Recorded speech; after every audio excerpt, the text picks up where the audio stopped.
This is happening to a lot of people. Is it happening to you? For example, a woman we will call Sandra explained, "I picked up my phone to check the weather at 9 p.m. It was midnight before I put it down. My chest hurt, I felt sick, and I did the same thing the next night." Sandra isn't unusual. That message could have come from any one of thousands of you watching right now.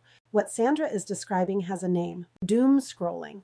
And in 2026, it is one of the most discussed mental health behaviors on the planet because it is also one of the most quietly damaging ones. Today, we are going to talk about why your brain does this, what it costs you, and most importantly, what actually helps. So, welcome to the channel. I am Dr. Grandma B, Dr. Bachmeyer's avatar. We are growing a community of self-improvement enthusiasts who enjoy learning authentic psychological principles. We love applying what we learn here together, and leveling up is something we do for fun. Yeah, it really can be fun. That is why Dr. Bachmeyer is producing fun, positive, motivational, emotional healing music right now, while I present the evidence-based fact to you. Oh yes. You can go to the HWS website and see the verified sources for yourself if you are into that kind of thing. You can find the link on the channel description. And remember, this is an educational channel only and cannot replace therapy. Okay, let's do this. Let me ask you something, and I want you to sit with it honestly. How many times in the last week did you pick up your phone to check one thing and put it down an hour later feeling more anxious than when you started? If your hand went up, even mentally, you are not alone and you are not weak. You are human with a human brain operating in a digital environment that was specifically designed to keep you scrolling. I want to say that again because it matters. This is not a character flaw. The shame spiral that follows a 2-hour doom scroll is completely understandable. And it is also completely counterproductive. You cannot solve a wiring problem by blaming the wiring. What you can do, what we are going to do right now, is understand it, because understanding is where the real shift begins. Let's name the full shape of what we're dealing with. Doom scrolling isn't just scrolling too much. It's compulsive consumption of negative content, headlines, comment sections, breaking news alerts, disaster footage that keeps cycling without resolution. You're not reading to learn. You're reading because you can't stop. Your brain has a negativity bias. It is not a flaw, it is a feature.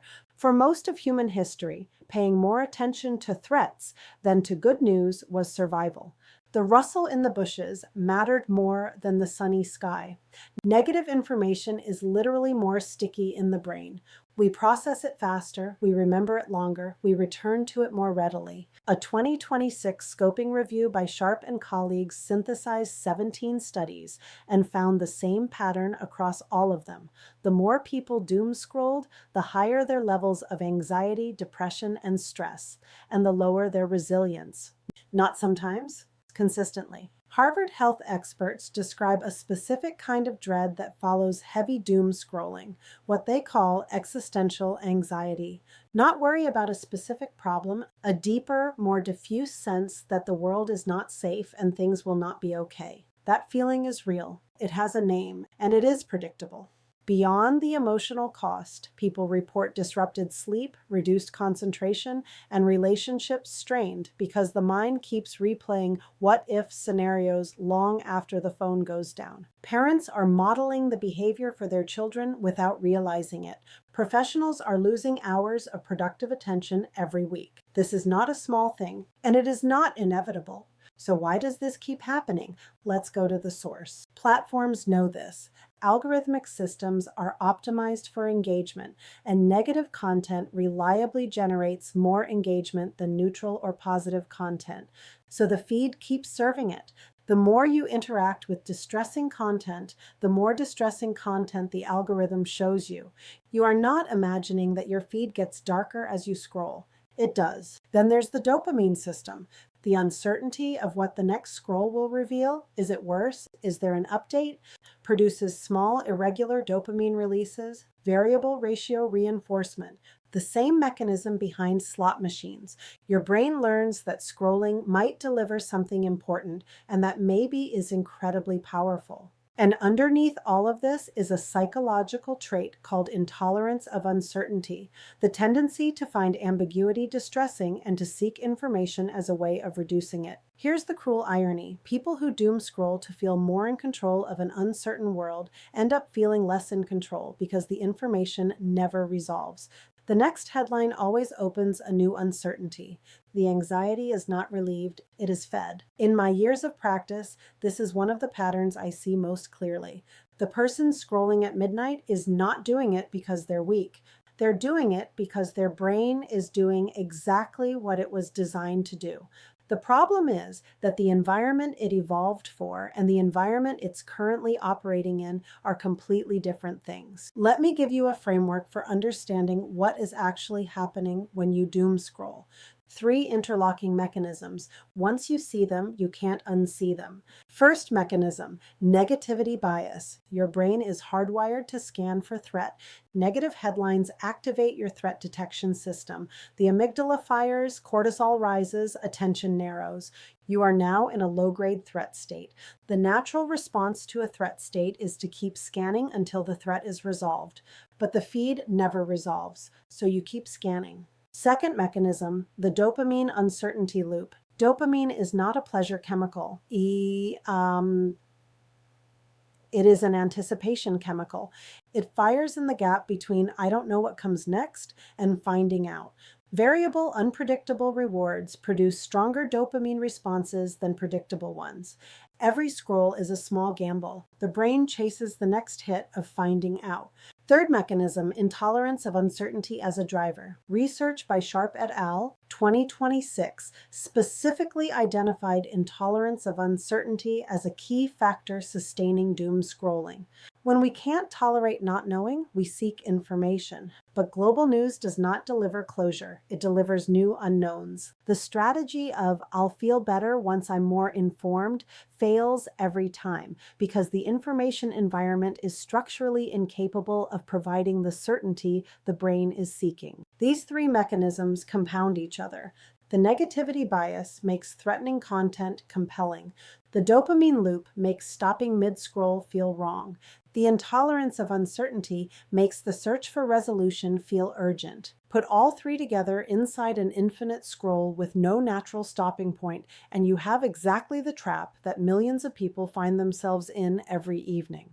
Understanding this is not an excuse, it is a map, and a map is the beginning of finding a way out. Here's the thing most digital wellness advice gets wrong. It treats doom scrolling like a discipline problem. Like if you just had more willpower, you'd put the phone down. So the advice is set a timer, delete the app, just stop. But you cannot willpower your way out of a neurological loop. Willpower is a limited resource. Shame is a terrible motivator. And just stop is not a strategy. It is a wish. What actually works is not subtraction. It's substitution. It's not remove the bad behavior. It's create a different pathway for the brain to take. The research is very clear on this. Restriction interventions work better when they include something to move toward, not just something to move away from. The goal is not a joyless digital detox. The goal is intentionality. You get to decide when you're informed and when you're just suffering. That is a choice, and it is available to you right now. I want to go deeper on what doom scrolling actually does to the nervous system, because this is the part that most people haven't heard. Taskin and colleagues published research in 2024 showing that doom scrolling harms mental well-being through 2 sequential pathways. First, it erodes mindfulness, your capacity to be present in the moment rather than caught in loops of worry and rumination. When you are doom scrolling, you are not in the present moment. You are in a hypothetical future of worst-case scenarios.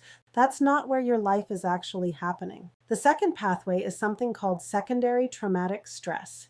This is a clinically recognized condition in which indirect exposure to others' trauma, through reading about it, watching footage, absorbing the emotional weight of other people's suffering, produces trauma-like responses in the viewer: hypervigilance, intrusive thoughts, emotional numbness, sleep disruption. You do not have to have lived through something to be affected by it. The brain does not distinguish cleanly between witnessed and experienced. And when you spend an hour scrolling through coverage of disasters, violence, and suffering from the safety of your bed, your nervous system is responding to all of it as if it is closer than it is. Shabahang and colleagues found something else worth naming. Doom scrolling is associated with existential anxiety, not anxiety about a specific problem you can solve.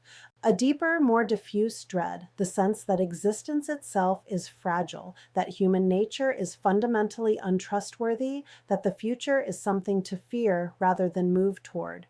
That is a heavy thing to be carrying, and it is being generated in part by a behavior that starts with, let me just check the news quickly. This is why the stakes are real. This is why understanding matters, not to frighten you, to free you. I want to tell you about Marisol. Marisol is 44, school administrator, mother of 2 kids, ages 10 and 14. She is organized, capable, deeply responsible.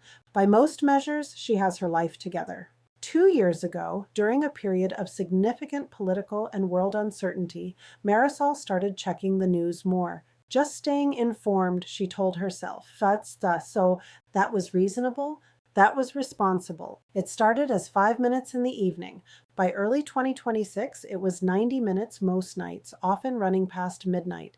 She was lying awake afterward, replaying what she had read, catastrophizing about things she could not control, waking at 3 a.m. with that tightness in her chest. Her husband mentioned, carefully, that she seemed distracted at dinner. Her 14-year-old said, "Mom, you're always on your phone." Her 10-year-old started picking up his own tablet more. Marisol noticed all of this. She felt ashamed. She told herself she'd stop. She didn't. One night, she did something that changed things. She set a timer, not to limit her scrolling, just to see how long she'd been going. 1 hour and 42 minutes. She stared at that number. She thought about what she'd told her daughter the week before. You have to learn to use your time well. She sat with that for a long time. What shifted for Marisol wasn't a dramatic resolution. It was a moment of clarity. She wasn't becoming more informed. She was marinating in fear, and she was teaching her kids without a word that this was how adults cope with an uncertain world. She didn't delete her apps. She started one change, phone charging in the kitchen. The first 3 nights were uncomfortable. She'd reach for a phone that wasn't there. Then she'd go back to sleep. By the second week, she was sleeping through to morning for the first time in months. Her daughter told her she seemed less stressed. She was still informed about the world. She was still a responsible person. She was just choosing when, not letting the algorithm decide for her. That is not a small thing. That is everything. Let's get practical. Here are 5 evidence-based strategies, not tips, not wishes, strategies grounded in research for breaking the doom scrolling cycle. Strategy 1, name it to tame it. The moment you notice you are scrolling compulsively through negative content, label it out loud or silently. This is doom scrolling. That single act of labeling activates the prefrontal cortex and interrupts the automatic loop. You cannot choose to stop what you haven't named. Awareness is not the whole solution, but it is always the beginning. Strategy 2, the timed transition. Set a 10 to 15 minute timer when you open a news feed. When it goes off, deliberately switch to content that is calming, funny, or genuinely interesting. A hobby account, a nature channel, something that makes you feel like yourself. Research by Sharp et al. 2026 found that switching to what they call kindness scrolling, positive or neutral content, produced measurable short-term mood improvements. You are not leaving the internet. You are curating the ratio. Strategy 3, replace, don't just remove. Burnell and colleagues' 2025 meta-analysis of 32 randomized controlled trials found that social media restriction works, but substitution matters. Identify one physical replacement behavior for the first 5 minutes of what would have been scroll time. A 5-minute walk. 3 things you are grateful for, written down. A breathing exercise. Pre-decide it before the urge hits, so the choice is already made. Strategy 4, protect your sleep and attention windows. The Johns Hopkins 2026 briefing confirmed that doom scrolling causes particular harm to sleep quality and attentional capacity. 2 protected zones: no phone in the bedroom, charge it in another room, and phone-free meals. These 2 boundaries remove the highest risk scroll windows for most adults. Strategy 5, build uncertainty tolerance daily. Taskin et al. 2024 showed that mindfulness fully mediates the link between doom scrolling and declining well-being. 5 minutes of daily mindfulness practice, sitting quietly, noticing thoughts without following them, builds the psychological muscle that makes the doom scrolling drive feel less urgent. Consistency matters more than duration. 5 minutes every day beats 30 minutes once a week. Let's pull this together, because understanding and action are not separate things. They are the same thing in 2 stages. The negativity bias we talked about earlier, the ancient threat scanning wiring, is exactly why strategy 1, naming it, works. You are interrupting the automatic with the intentional. You are activating the part of the brain that can override the threat response. The dopamine uncertainty loop is exactly why strategy 3 works. Replacing, not just removing. The brain needs somewhere to go. Give it somewhere better. The intolerance of uncertainty that drives the late night scroll is exactly why strategy 5, building uncertainty tolerance through mindfulness, is not a nice to have. It is the direct intervention for the direct problem. Marisol's story is not a fairy tale. She didn't become a digital minimalist. She didn't quit the news. She made one change, phone charging in the kitchen, and got her sleep back. Then she made another. Small, consistent choices compound. The research is clear. The mechanisms are understood. The strategies are proven. What you have right now is not just information. It's agency. Let me leave you with what the science actually shows, not the alarming version, the hopeful one. Sharp and colleagues' 2026 synthesis of 17 studies confirmed that doom scrolling consistently tracks with worse mental health outcomes, but they also identified what helps: awareness, intentional interruption, and the practice of tolerance for uncertainty.